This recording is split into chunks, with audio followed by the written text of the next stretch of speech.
What's happening, guys? Good evening. All right, we're gonna make another drink tonight.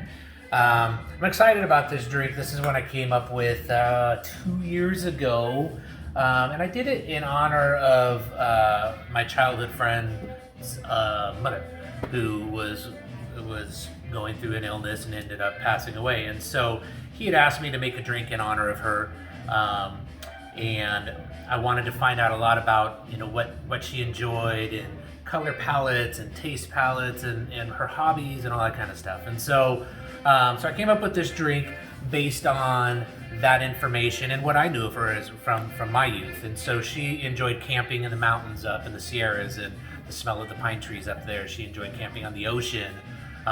And more than anything, she just enjoyed sitting down and having a good read and reading a book. So she was a teacher, and so the name of this drink is Teacher's Break. So when she's on her break, she can go to the mountains, go to the ocean, or have a book. And so that was kind of what I tried to encompass in this drink. However, her favorite drink was a gin and tonic, and I didn't feel like I had a whole lot of wiggle room with the gin and tonic to make something special. So I decided to marry a gin and tonic with the idea of a Hemingway, again, just kind of lending itself to the author and reading. So with the Hemingway, we're just adding in just a touch of grapefruit and a touch of lime, but we're staying away from the rum, keeping it in the gins, and keeping it with the smells of California. So what we did is we ended up going with, before we do that, I'm gonna go ahead and ice this drink down, or the glass down, so that we have a nice chilled glass. And so to do that, if you're using a coupe, we're just gonna fill it with ice and just a touch of water, and that's just gonna help kind of chill that glass while we're talking about it and while we're mixing the drink. It'll be perfect. So we're just gonna set that off to the side there, let it do its thing, okay? We are gonna create this drink in a mixing glass. Typically, if you are using fruit, you would do a shaken drink, but I don't wanna agitate the liquid and get a lot of bubbles in there. I wanna keep it as clear as we can, so that it's more true to a gin and tonic. So we're gonna kind of get away from the shaking. So we're gonna do it in a mixing glass, all right?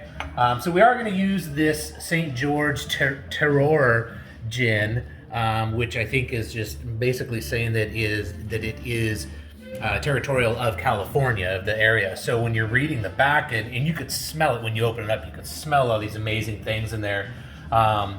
This has the Douglas fir, it's got California bay laurel and fennel, coastal sage, orris root, just all these amazing smells in there. So that's why I chose to use that one, because again, it reminds me of the coast and the mountains at the same time.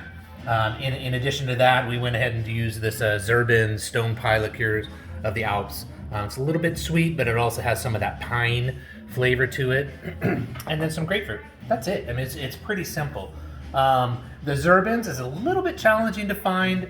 I did originally find it at Total Wine, and then I've had a harder time since then. And so most recently I ordered it online through Bitters and Bottles, and it showed up within a couple days. They're pretty fast about their delivery. They're based out of San Francisco. So that's where I got that from. All right, so let's jump right into it, okay? We're gonna go ahead and do 1.5 ounces of the St. George Terroir Gin.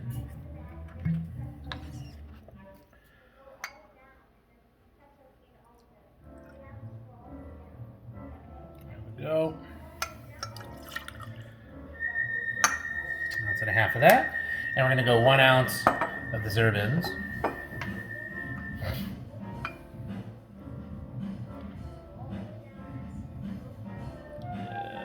Just a touch more. There we go.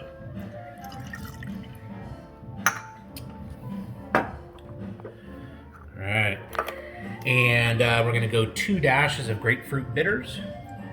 1, 2. It's just about out, so I'm getting little droplets out of there. All right, on the fruit, we're not going to do a lot. So on this grapefruit, we're just going to do 1/4 ounce. So it's really just kind of a hint of it. You get some of the flavor of that grapefruit in there, but more than anything, you get the essence. You get the smell of that in there. So just a touch. There we go. And 1/4 ounce of the lime.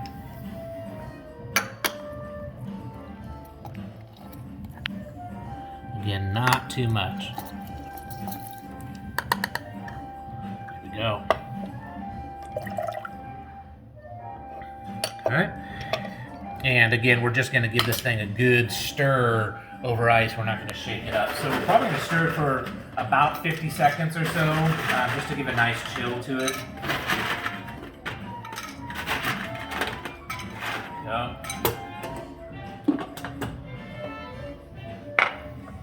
And when we garnish it, we're just going to garnish it with the orange rind and a little bit of fresh rosemary right out of the garden.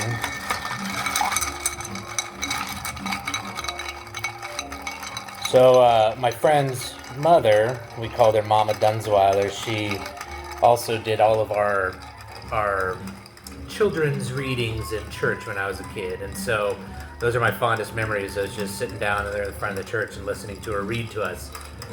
So again, like I said, this drink is it's very special with all the memories that it comes with it. It is not a Christmas drink, but of course I made it around December time, and so every time we come around this time of year, it just makes me think of the drink, and I want to redo it. So that's what we're going to do. We're going to double strain that out into our glass. So let's go ahead and dump this ice water. Now we get a nice chill on that glass now.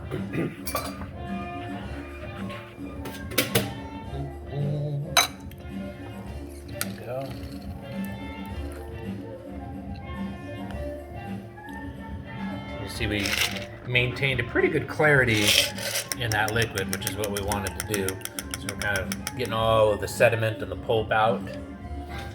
And then it's going to top up with just a touch of tonic water. I'm using the Indian Tonic Water. I think it gives a nice brightness to it. Just a touch of that in there. Let's go ahead and grab our grapefruit rind. And I like to just kind of trim that edge off so we get a nice twist out of it. Get the oils to come out. You can see that glisten on the edges there. It's beautiful. Drop that in. And that fresh rosemary. It's very reminiscent of those pine trees. There it is. That's the teacher's break. Cheers.